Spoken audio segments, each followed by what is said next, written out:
Humans have existed for roughly 300,000 years. Complex civilization, cities, writing, mathematics for about 6,000. The wheel? It shows up right around 3,500 BCE, which means for over 98% of human history, nobody on Earth had one. Not because they weren't smart enough, because of something far stranger. Here's what makes this genuinely bizarre. By the time the wheel finally appears, humans have already done things that are, frankly, more cognitively demanding. They've built the pyramids at Giza using nothing but ramps, ropes, and organized labor. They've domesticated wolves into something that sits patiently by a fire. They've invented writing, an abstract symbol system that represents sound, which is one of the strangest cognitive leaps our species has ever made. They've sailed open ocean using nothing but stars and current patterns. And yet the wheel, a shape every child intuitively understands, a shape that exists in nature, in eyeballs, in the sun, in the moon, took longer to show up as a tool than the alphabet did. So what happened? Was humanity just having an off millennium? Not exactly. The real answer is more interesting than ancient humans were slow. It's a story about materials, terrain, economics, and the surprisingly narrow set of conditions under which a wheel is actually useful. Let's find out what those conditions were and why almost nowhere on Earth had all of them at once. Start with the obvious problem. A wheel by itself does almost nothing. This is the part that gets lost in the wheel equals genius invention mythology. A circular object rolling down a hill is not a technology. It's a toy. The wheel only becomes useful once you pair it with an axle, a fixed or rotating rod that lets the wheel spin independently while carrying weight. That pairing, wheel plus axle, is a genuinely non-obvious mechanical relationship. You need the wheel to rotate freely without wobbling off the axle. You need the axle to bear load without snapping. And you need both pieces manufactured to a tolerance that ancient toolmaking wasn't always capable of. This is why archaeologists don't find the first wheel. They find wheel and axle assemblies because the wheel alone was never the hard part. The system was the hard part, and building that system required a specific kind of woodworking precision. Not just cutting a round shape. That's relatively achievable with basic tools. The real challenge was creating a perfectly circular disc, or later a rim and spoke structure, that could bear repeated mechanical stress without splitting along the wood grain. Early solid wheels, the ones we see in the archaeological record from around 3,500 BCE in Mesopotamia, were typically made from 3 planks of wood joined together and then carved into a circle. This wasn't casual carpentry. It required understanding wood grain direction, joint stability, and load distribution. Engineering knowledge that had to be developed and refined over generations, the same way fire-carrying or hide waterproofing techniques were passed down as accumulated expertise, not individual flashes of genius. Now here's where it gets genuinely fascinating, because the wheel's usefulness isn't just about the object. It's about the ground underneath it. And this is the part almost nobody talks about when they tell the wheel invention story. A wheel needs relatively flat, firm, cleared terrain to be worth the effort. Roll a cart with wooden wheels across soft sand, and it sinks and gets stuck. Roll it across dense forest undergrowth, root systems, and uneven rocky ground, and it snags, jolts, and breaks.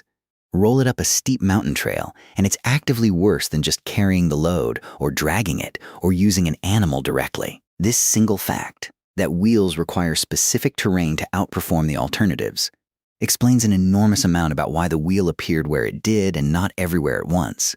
Mesopotamia, the region most strongly associated with the earliest wheel and axle technology, has something most of the ancient world didn't: vast, flat, cleared floodplains. The Tigris and Euphrates river valleys are naturally low gradient, silt-flattened, and, critically, already being cleared and leveled for agriculture.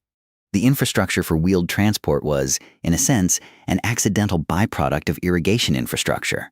You don't need to separately invent flat roads if you're already flattening land to grow barley. Compare that to most of the ancient world, and the picture changes completely.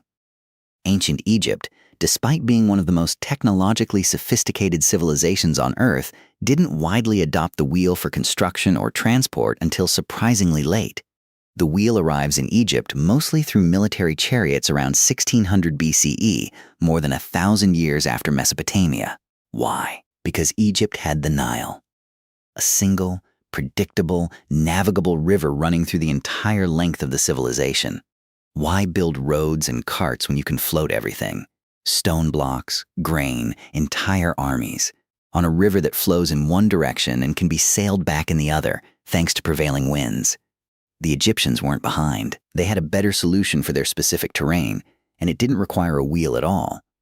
And then there's the case that completely dismantles the wheel equals intelligence myth, the Americas. Indigenous civilizations across Mesoamerica and South America, the Maya, the Aztec, the Inca, built extraordinary things without ever adopting the wheel for transport. The Inca constructed a road network stretching over 25,000 miles across some of the most vertically brutal terrain on the planet, through Andean mountain passes that modern engineers still respect. And they did it not despite lacking the wheel, but because the wheel would have been nearly useless there. You cannot roll a cart up a mountain switchback. You can walk a llama up one. The Inca had domesticated pack animals suited to their terrain, a road system optimized for foot and animal traffic, and a rope and suspension bridge technology that solved the exact transport problems a wheel would have failed to solve anyway. Here's the detail that should stop you in your tracks. Archaeologists have found wheeled objects in Mesoamerica, small ceramic figurines, toys, animals on wheeled platforms, dating back over 1,000 years.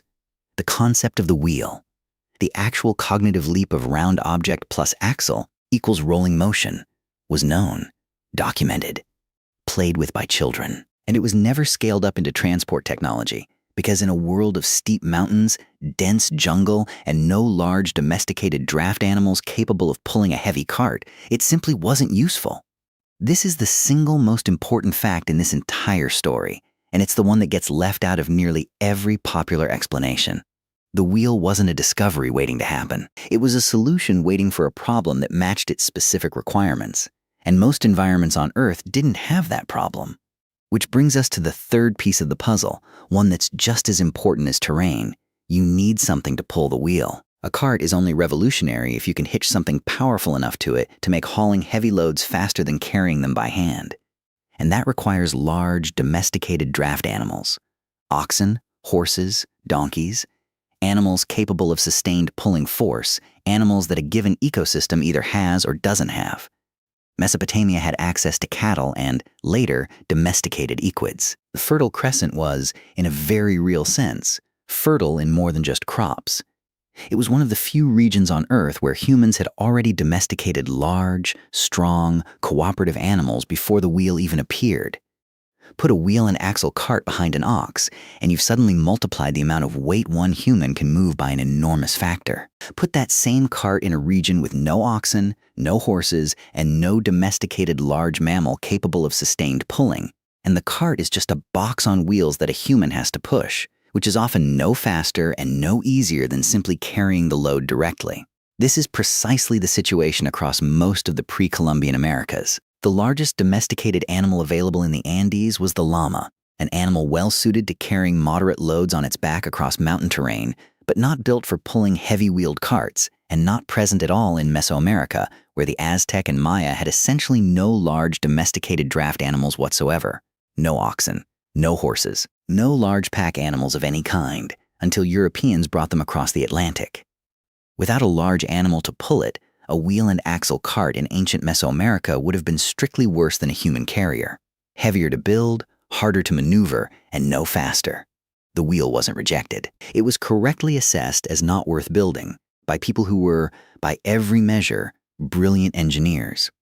These are the same civilizations that built precisely aligned pyramids, sophisticated calendar systems accurate to the day, and complex writing systems. They understood mechanics. They chose not to build wheeled transport because, given their actual environment, it made no practical sense. So let's put the three pieces together, because this is where the real answer to why did it take so long finally comes into focus. The wheel required flat, cleared terrain to outperform alternatives. It required large, domesticated draft animals to actually pull meaningful loads, and it required precision woodworking capable of producing a wheel and axle system durable enough to survive repeated mechanical stress. Mesopotamia was one of a small handful of places on Earth where all three conditions existed simultaneously, at the same time, in the same civilization. That's not an accident of genius. That's a geographic and ecological coincidence, and it's the actual reason the wheel appears where and when it does.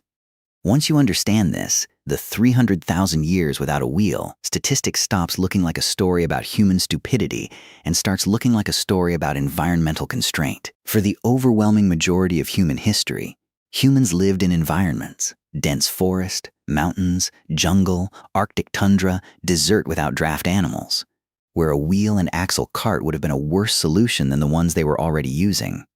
Ancient humans weren't failing to invent the wheel. They were correctly declining to build something that wouldn't have worked where they lived. And when the specific conditions finally aligned, flat land, big strong animals, refined woodworking, the wheel appeared almost immediately and then spread with remarkable speed once other civilizations acquired the same three ingredients. There's a broader lesson buried in this, one that applies to almost every "why didn't ancient people invent X sooner" question you'll ever encounter. We tend to imagine technological history as a straight line of accumulating genius, as though every civilization was racing toward the same finish line and some just ran slower.